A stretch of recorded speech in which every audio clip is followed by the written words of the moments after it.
सबको सादर नमस्ते जी। अब हमारा सांख्य दर्शन का पंचम अध्याय का सूत्र संख्या 56 चलेगा। 56 सूत्र है सद असत ख्यातिर बाधा बाधात। ये सूत्र है और इसका सूत्रार्थ है वेद और जगत कभी प्रकट हो जाते हैं तथा कभी अप्रकट हो जाते हैं। सृष्टि काल में इनकी सत्ता देखी जाने से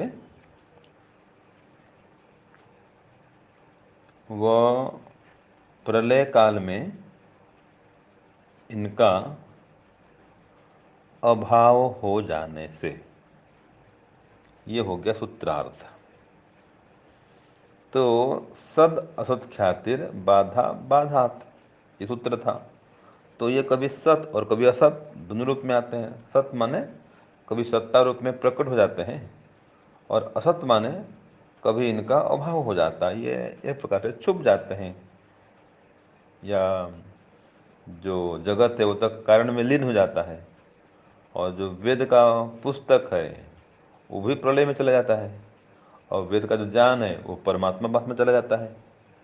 किसी मनुष्य पास उसमें वेद का ज्ञान नहीं रहता है।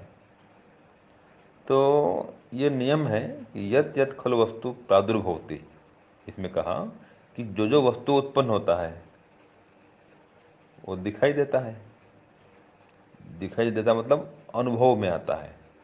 जिसमें रूप हो उसको आँख से देखेंगे और रूप नहीं हो तो अनुभव करेंगे, जैसे हवा आदि, तो अनुभव की वस्तु। तो ये जगत ऐसा है, जब इसका प्रादुर्भाव होता है तो उसकी सत्ता प्रकट होती है, हम देखते हैं। और जब प्रलय होता है तो कारण पदार्थ में जगत लीन हो जाता है, तो वो अभाव रूप में चला जाता है। ऐसे वेद भी है। जब सृष्टि का निर्माण होता है तो परमात्मा वेद ज्ञान प्रदान करता है और फिर बाद में वेद पुस्तक रूप में भी आता है। लेकिन जब प्रलय होता है तो पुस्तक भी खत्म हो जाता है और जो वेद का ज्ञान है वो भी किसी मनुष्य के पास नहीं रहता। मनुष्य ही नहीं रहते तो फिर वेद कहाँ रहेगा उनके पास में, ज्ञान कहाँ रहेगा। तो परमात्मा पास में वेद का ज्ञान भी चला जाता है। तो प्रलय काल में न किसी जीवात्मा पास में वेद का ज्ञान रहता है और न जगत रहता है, तो उसमें उसको अभाव रूप है। मुक्तात्मा गण तो मोक्ष में होते हैं और जीवात्मा प्रलय काल में जो बंधन में है वो बद्ध आत्मा होते हैं, तो उसमें वेद ज्ञान नहीं रहता है।